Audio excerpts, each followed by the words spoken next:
Bismillahirrahmanirrahim. Assalamualaikum warahmatullahi wabarakatuh.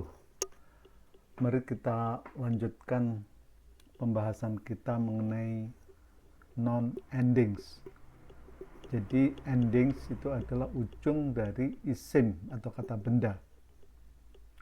Nah, di dalam bahasa Arab, kata benda atau isim itu punya perbedaan suara di akhirnya sesuai fungsi kata benda atau isim tersebut.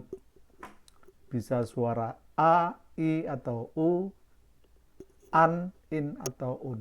Itu maksudnya. Nah, ini ada beberapa contoh di sini. Saya jelaskan ya bagaimana cara membaca tabel tersebut. Yang paling kiri adalah istilah dari apa yang akan kita bahas.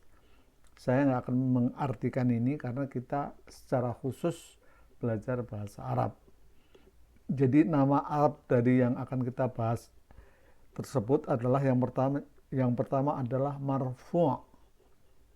Nah, kalau suatu isim disebut marfu', maka dia berharokat dhammah pada ujungnya.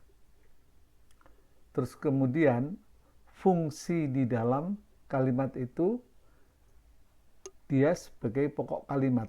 Jadi kalau ada isim bersuara dhammah di ujungnya, maka dia akan menjadi subjek. Contohnya, Alkitabu, kitabun, Muhammadun. Yang kedua adalah mansubun, yaitu yang berujung fathah. Nah, isim yang berujung fathah itu fungsi di dalam kalimat itu sebagai objek atau sasaran dari kata kerja. Nah, bunyinya akan al-kitaba, kitaban, muhammadan, baban. Nah, yang terakhir adalah majrur. Majrur tandanya akan kasroh ya pada ujung isim yang dia akan menjadi majrur apabila ujungnya kasroh.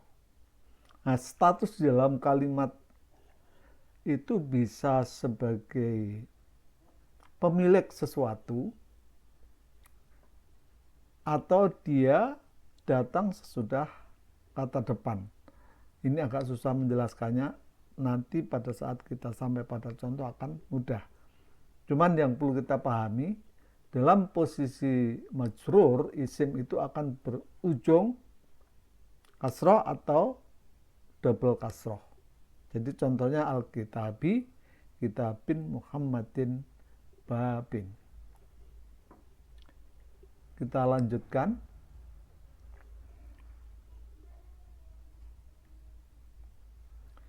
Nah, di halaman tersebut kita mengenal yang namanya nominal sentence atau al-jumlatul ismiyatu, jumlah ismiyah. Jumlah artinya kalimat, ismiyah adalah kata benda. Jadi kalau kalimat diawali dengan isim atau kata benda, maka disebut jumlatul ismiyah. Nah, biasanya di jumlatul ismiyah itu a sentence that starts with a noun, dimulai dengan isim. Nah, di dalam kalimat itu ada subjek atau pokok kalimat atau mubtada dalam bahasa Arab, dan ada predikat atau predikat dalam bahasa Arab disebut khobar. Nah, biasanya itu selalu marfu ya, marfu.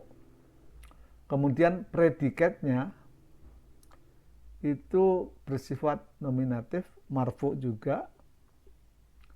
Terus kemudian subjek atau pokok kalimat umumnya adalah makrifat. Makrifat artinya udah diketahui. Nah, predikatnya umumnya adalah nakiroh. Contohnya supaya gampang ya. Kita ambil contoh Alkitabu. Kitab tersebut. Itu makna bebasnya. Nah, Alkitabu di sini dia sebagai mubtada atau pokok kalimat, dan dia juga sebagai marfu, di mana berujung dhammah. Kemudian dia ma'rifah. Ma'rifah artinya sudah tertentu karena ada al di sini. Al.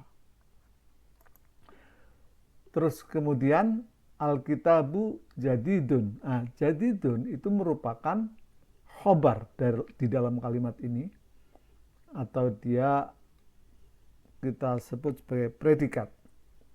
Dan dia marfu. Marfu karena dhammah. Kemudian nakiroh. Nakiroh itu artinya tidak ada al di depannya, sehingga dia dibacanya jadi dun, bukan jadi du. Nah, ini contoh aja untuk kalimat pendek yang pertama. Nah, demikian juga kalimat pendek yang kedua, al-qalamu maskurun. Jadi al-qalamu bisa sebagai mubtada, marfu, dan ma'rifah. Kemudian al-qalamu maksurun artinya rusak. Nah, maksurun ini dia khobar sebagai predikat, marfu, berujung dhammah, dan nakiroh karena nggak ada al. Oke, kalimat ketiga, hadza baitun. Hadza sebagai mubtada dan dia juga sebagai marfu. Tapi kenapa nggak berdomah? Karena hadza itu bersifat fix. Jadi nanti ada isim-isim yang karena fix, dia bisa tidak mengikuti aturan marfu, mansub, dan majrur. Oke, ini khusus seperti hadza. Jadi hadza sebagai pokok kalimat mubtada, dan dia marfu, dan dia ma'rifah. Sudah tertentu walaupun tanpa al. Ini kekhususan dari hadza. Kemudian hadza baitun, baitun sebagai khobar atau predikat, dan dia marfu, dan dia nakirah. Oke, saya kira cukup sekian. Terima kasih atas perhatiannya, mudah-mudahan mudah difahami. Assalamualaikum warahmatullahi wabarakatuh.